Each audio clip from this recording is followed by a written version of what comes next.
Hey everyone, welcome to the show. Have you ever thought about all the things that go unspoken in families?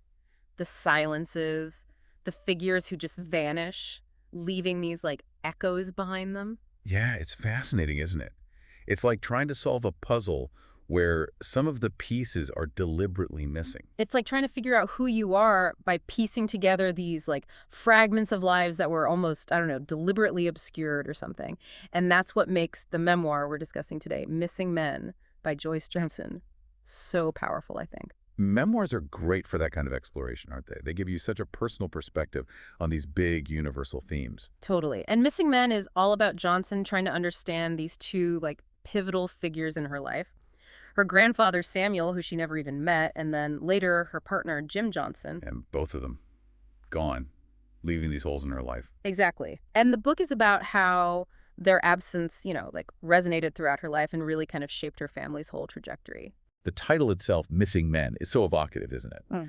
It speaks to the literal absence of these men, but also maybe to a missing piece in Johnson's own understanding of herself, her history. One of the things that really pulled me in was Johnson's writing style. It's so evocative. She takes these small, almost insignificant details, a photo, a half-remembered story, and uses them to build this incredible sense of the past. It's like you're right there with her, sifting through these remnants of memories. What did you think of her writing? Oh, I agree. It's incredibly skillful how she weaves together these fragmented memories.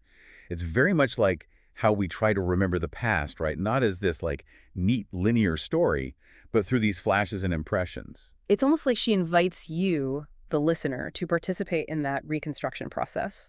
And here's where it gets even more interesting, right? The book hints at this, undercurrent of family secrets, maybe even trauma. You get this feeling of something unspoken hanging over everything. There's this one part about the burning of her grandfather's writings. It's so potent, you can almost feel those buried stories trying to get out.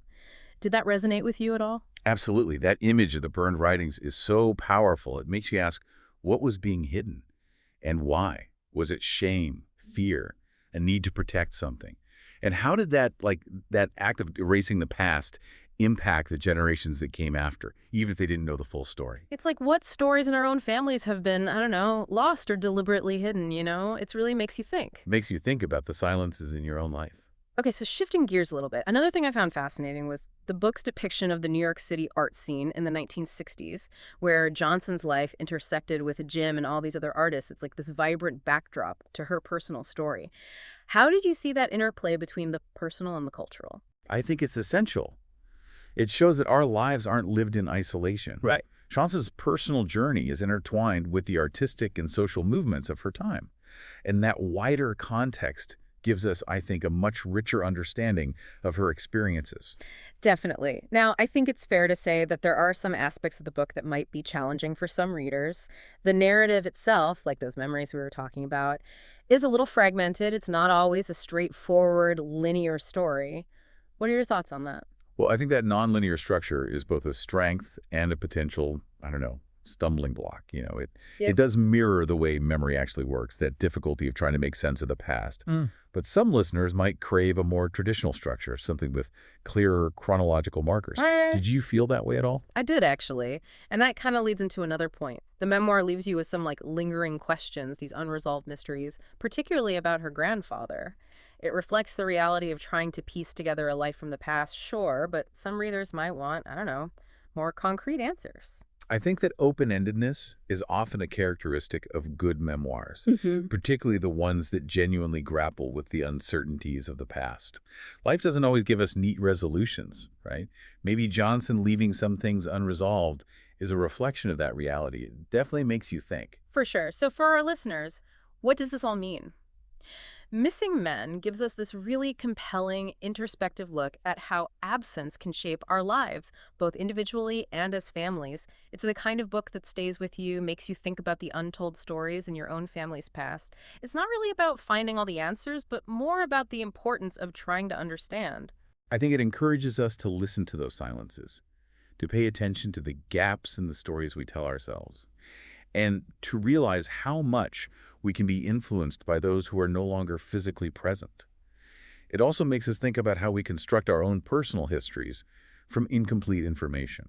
So, considering all of that, I would give Missing Men a strong 4 out of 5 stars. It's beautifully written, it really makes you think, and it explores memory and absence in such a profound way, even though it doesn't always give you easy answers. I think that's a very fair rating. It acknowledges the book's literary strengths and its ability to provoke thought, but also recognizes that the structure and, open-endedness might not be for everyone.